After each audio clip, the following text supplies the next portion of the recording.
Welcome back and prepared to be bedazzled, because another ineffably epic video is slated to commence. Today I wanted to notify you why minimum wage should be at least $1,000 per hour in 2026 in the land of draconian slavery and draconian oppression. Minimum wage should be at least $1,000 per hour in 2026 in the land of draconian slavery and draconian oppression, so that people who work real private sector employee jobs based on voluntary demand can at least be able to afford to attain a mediocre standard of living.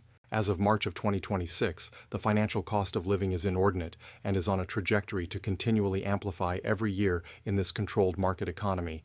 It is calamitous for the financial cost of living to be exorbitant. When the financial cost of living significantly amplifies, it then can render it more cumbersome for people who are part of the real private sector workforce to be able to afford to attain an extremely low standard of living. As of March of 2026, most companies often generate enough revenue to be able to afford to pay their real private sector employees remuneration at a pay grade that is significantly higher than the minimum wage pay grade. As of March of 2026, even though certain people prefer for companies to pay their real private sector employees remuneration at a pay grade that is significantly higher than the minimum wage pay grade, most companies are recalcitrant about paying their regular employees remuneration at a pay grade that is significantly higher than the minimum wage pay grade. In this controlled market economy, most people who work real private sector employee jobs based on voluntary demand have poor financial health. Furthermore, in this controlled market economy, most people who work real private sector employee jobs based on voluntary demand metaphorically succumb to living from credit card to finance the cost of obtaining basic needs.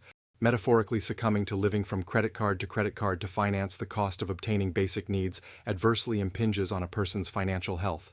As of December of 2025, working a regular real private sector employee job based on voluntary demand will not furnish a person with anywhere close to enough fiat currency to be able to afford to attain his basic needs, such as the housing need and transportation need. As of March of 2026, it can be deduced that most people who work regular real private sector employee jobs out of sheer and utter financial desperation are eminently dispassionate about working regular real private sector employee jobs. Furthermore, most people who work regular, real private sector employee jobs in the real private sector employee job market out of sheer and utter financial desperation would aptly forego doing so if they had robust financial health. Lamentably, most real private sector employee jobs based on voluntary demand are often deemed to be dead-end, highly time-depleting, debilitating, minimum wage, dispiriting, unfulfilling, undesirable, harrowing, distressful, brutally wretched, ineffably agonizing jobs that not only drain almost all of the employee's sacrosanct time, but also do not pay anything close to 1/4 of a subsistence wage for affording housing. Most real private sector employers are keen on not offering any benefits nor pension to their employees, in spite of how much hard work, time, efforts, and mental bandwidth that they expended fulfilling their job responsibilities. One way to get out of financial poverty is to have your recurring revenue streams generate enough revenue to offset your recurring expenses. Lamentably, most real private sector employers do not furnish their employees with anywhere close to a subsistence wage because they are keen on minimizing their labor costs at all costs. Almost all of the profits that companies generate are reserved for its executives and shareholders. Most companies not only strive to maximize the wealth of their shareholders, but also aim to furnish massive financial compensations to their executives.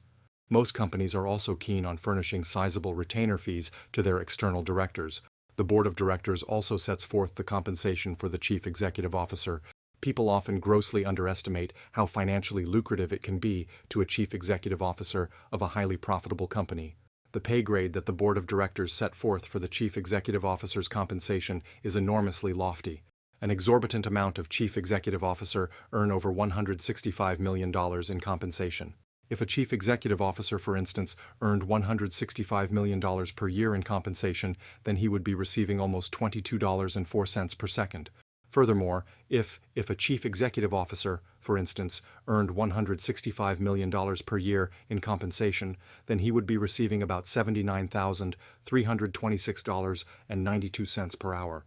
In the event that a company paid an assistant manager $10 per hour, which is $20,800 per year, and paid a chief executive officer $165 million per year in compensation, then it would denote that the board of directors consider the CEO's time to be worth 793,169% more than their company's assistant managers based on their pay grades, which they believe are commensurate with their productivity levels.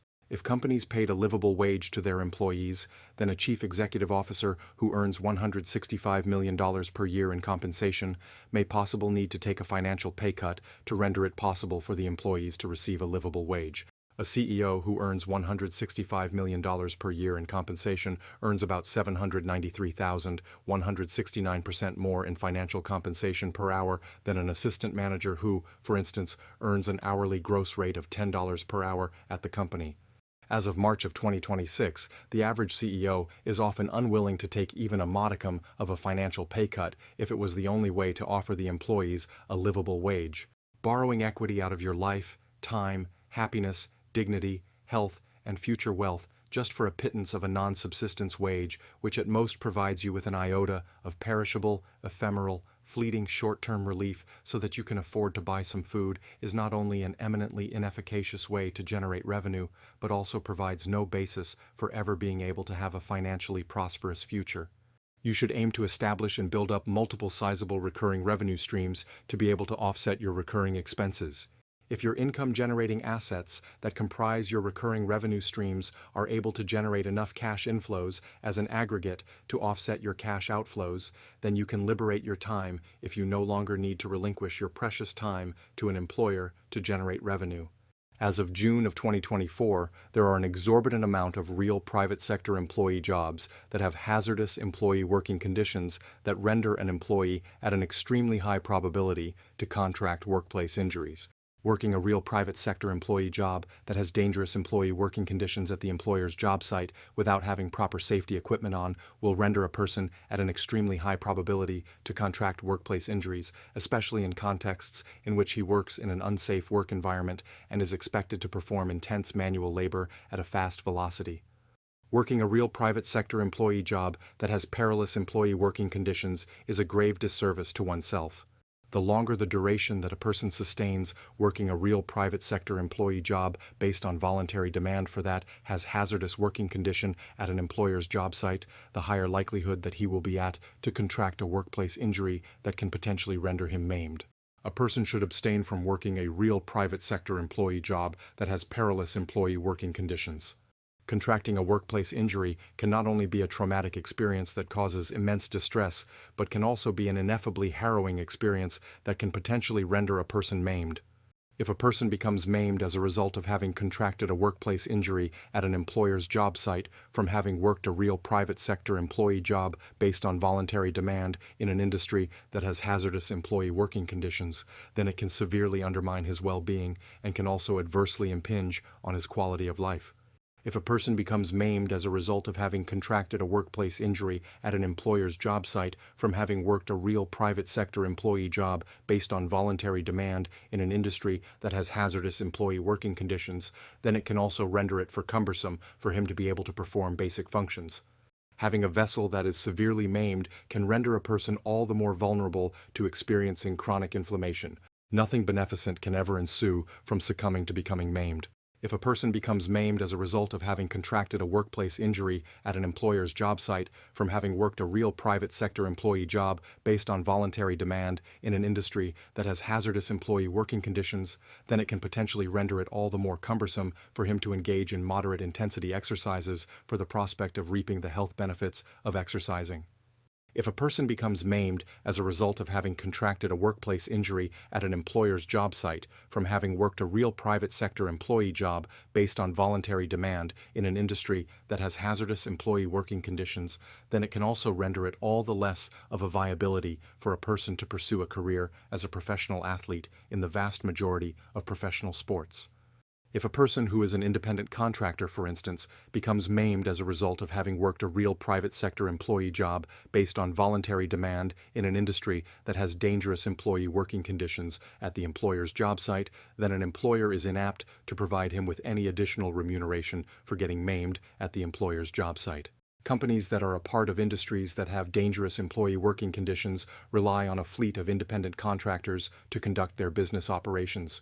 The working conditions that a person who works real private sector employee job based on voluntary demand is exposed to at the employer's job site can be hazardous physical conditions in contexts in which the employer neglects to provide safe physical conditions to the employees at the employer's job site.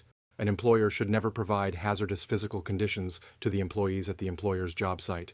An employer should always provide safe physical conditions to the employees at the employer's job site. Certain people deem it to be extraordinarily arduous for them to sustain living their lives in contexts in which they have contracted workplace injuries. As of December of 2023, the perils of working a real private sector employee job based on voluntary demand in the manufacturing industry are eminently extensive. Working a real private sector employee job based on voluntary demand in the manufacturing industry can, for instance, render a person prone to succumbing to rotator cuff tears, plantar fasciitis, floaters, varicose veins, sprains, strains, burns, cuts, contusions, soreness, and hazardous chemical exposure. Working a real private sector employee job based on voluntary demand in the manufacturing industry is often an ineffably harrowing experience in all facets to undergo. I hope that you were enthralled, bedazzled, regaled, captivated, mesmerized, amused, floored, and fascinated. I hope that you were entrenched in the unalloyed epicness. Thanks for watching. Have a blissful day.